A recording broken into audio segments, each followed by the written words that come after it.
नमस्कार, आप देख रहे हैं न्यूज़ एनसीआर। मैं हूं विशाल कौशिक। आज इंटरनेशनल डोमेस्टिक वायलेंस डे है, जिसे हम घरेलू हिंसा के नाम से भी जानते हैं। भारत में बढ़ती आबादी के साथ घरेलू हिंसा के मामले आंकड़ों की माने तो हर वर्ष बढ़ते जा रहे हैं। जहां महिलाओं से होने वाली हिंसा को रोकने के लिए कठोर कानून भी बनाए गए हैं, वहीं पुरुषों के साथ भी अब डोमेस्टिक वायलेंस होता नजर आता है। आज की कवर स्टोरी में हम विस्तार से देखेंगे क्यों घरेलू हिंसा के मामले समाज में बढ़ रहे हैं और क्यों हम इनका सामना नहीं कर पा रहे। नेशनल क्राइम रिकॉर्ड्स ब्यूरो की माने तो 2018 में 89,097 केस पूरे भारत में डोमेस्टिक वायलेंस के रजिस्टर किए गए थे, जबकि 2017 में ये मामले 86,000 थे। एक सर्वे के मुताबिक भारत में 15 साल की उम्र से 27% महिलाओं ने शारीरिक हिंसा का अनुभव किया है। यही नहीं, भारत में हर तीसरी महिला डोमेस्टिक वायलेंस का शिकार होती है। 2020 में ये केसेस और बढ़ते नजर आए। 22 मार्च को संपूर्ण भारत में लॉकडाउन हुआ, जिसके बाद एनसीआरबी में रिकॉर्ड के अनुसार 25 मार्च से 31 मई तक 1477 केसेस डोमेस्टिक वायलेंस के रजिस्टर किए गए, जिसमें शारीरिक और यौन शोषण के केस रजिस्टर किए गए थे। डोमेस्टिक वायलेंस को लेकर आज न्यूज़ एनसीआर की टीम ने अलग अलग महिलाओं से बात की है, जो कि समाज में अलग अलग वर्गों से आती हैं। उनकी क्या राय है, जानते हैं उन्हीं से। अब तक देखा गया है इंडिया में या इवन वेल अब्रॉड ऑल्सो कि हम अपनी फैमिली के रेपुटेशन को देखते हुए, अपनी रेपुटेशन को देखते हुए हम केसेस रिपोर्ट नहीं करते। यूएस में ज़्यादा केसेस दिखाए जाते हैं if you go and see any data, but India में इतने केसेस होते हैं। It is 45% women are domestic violence victims in any case. It can be a physical abuse, it can be an economic abuse, any kind of emotional, economical or sexual abuse is under domestic violence. So it is only the fear, family reputation, parents का क्या होगा, मेरा क्या होगा, मैं बाहर जाऊंगी तो मुझे ताने मारे जाएंगे, ये सारी चीज़ें एक औरत को, एक लड़की को रोकता है किसी भी केस को रजिस्टर करने से। Financial strength is not always a strength of social independence. आपका सोसाइटल प्रेशर क्या है, आपको सोसाइटी कैसे देखती है, हम लोग इसी चीज़ में डर के रह जाते हैं। जबकि ये होना चाहिए कि आई डोंट केयर। अगर आप खुश नहीं हैं तो आप सोसाइटी को देख के कैसे खुश भी रह सकते हो, या सोसाइटी आपकी हैप्पीनेस में कोई पार्ट नहीं कर सकती फिर वो। So you have to take a call on this. And मेरी ये रिक्वेस्ट है सबसे कि अगर आप भी, ये ज़रूरी नहीं है कि आपके साथ डोमेस्टिक वायलेंस हो रहा है, अगर किसी के साथ भी हो रहा है तो उस इंसान को समझाइए, उसको कहिए कि रिपोर्ट कीजिए, क्योंकि under IPC you can definitely file the not just a case but get respite. आप आवाज़ तो उठाएं फॉर द राइट कॉज। सबसे बड़ा कारण खासकर इंडिया में है that the men have more physical power and they feel that they can torment, या एक औरत को या बच्चे को। डोमेस्टिक वायलेंस जब विमेन के एक्ट में आता है तो it includes the children as well in a marital case. Okay, so आपको ये होता है कि मैं उसको पावर करूं। Empowering is something else but powering is different. तो आदमी दूसरे के ऊपर अपना हक जमाने की कोशिश से उसके ऊपर फिजिकल अब्यूज़ करता है, सोचता है मैं पैसे नहीं दूंगा। अगर आप इकोनॉमिकली इंडिपेंडेंट भी हैं और फिर भी आपको फैमिली कुछ फंड नहीं करती, that is also economic abuse. क्योंकि एक औरत को पैसे चाहिए घर चलाने के लिए, पेरेंट्स को देखने के लिए, इन लॉज को देखने के लिए, खुद को और बच्चे को देखने के लिए। तो ये सबसे बड़ी बात आ जाती है यहाँ पर मेल ईगो की।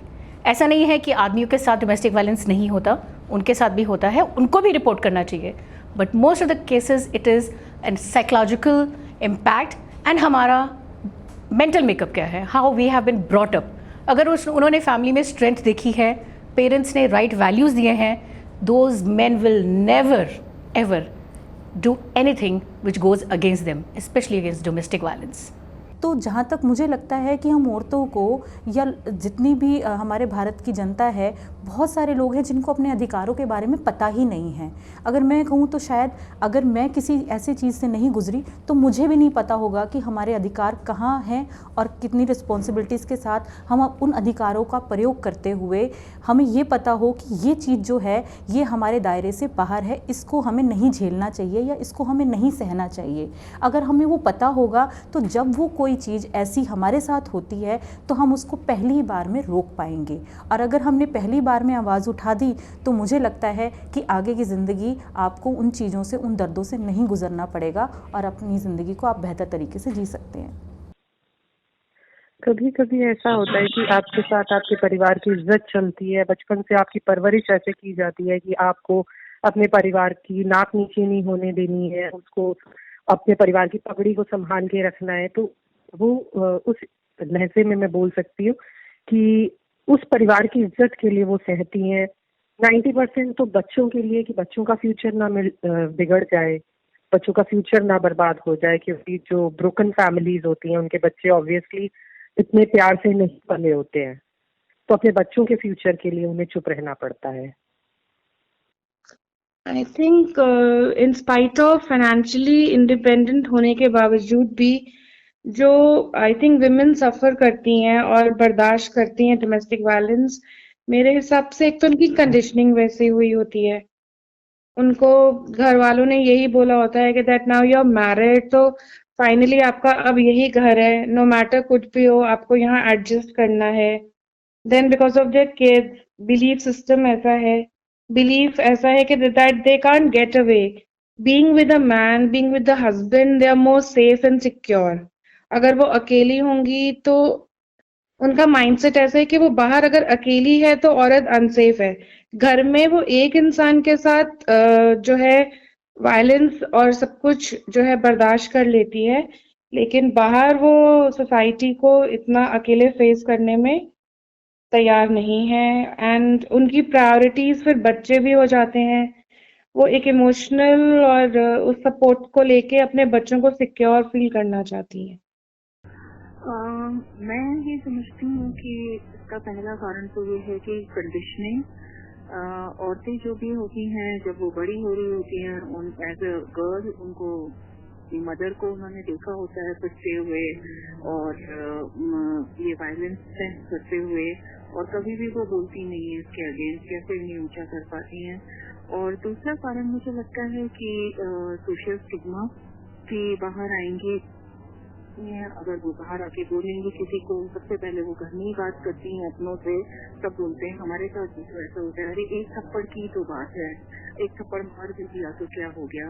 और ये शुरुआत एक थप्पड़ से होती है और इसका अंत तो फिर पता नहीं कहाँ जाके होता है। तो मुझे ऐसा लगता है कि हमें अपनी जो बेटियां हैं जब वो बड़ी होती हैं उन्हें राइट्स के बारे में बताना चाहिए और उन्हें समझाना चाहिए कि ये कोई साधारण सी चीज नहीं है।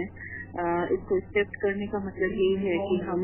तो आपने सुना कि इन महिलाओं का कहना है कि डोमेस्टिक वायलेंस को अगर रोकना है तो हमें इसका डटकर सामना करना पड़ेगा और समाज में खुलकर सामने आना ही पड़ेगा।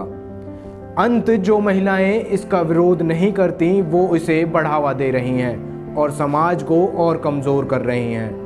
न्यूज़ एनसीआर की टीम आप सभी दर्शकों से अनुरोध करती है कि डोमेस्टिक वायलेंस को मूक दर्शक बनकर ना देखें और इसका विरोध करें, क्योंकि ये आपके साथ कभी भी हो सकता है। आज की इस रिपोर्ट में बस इतना ही। देखते रहें न्यूज़ एनसीआर।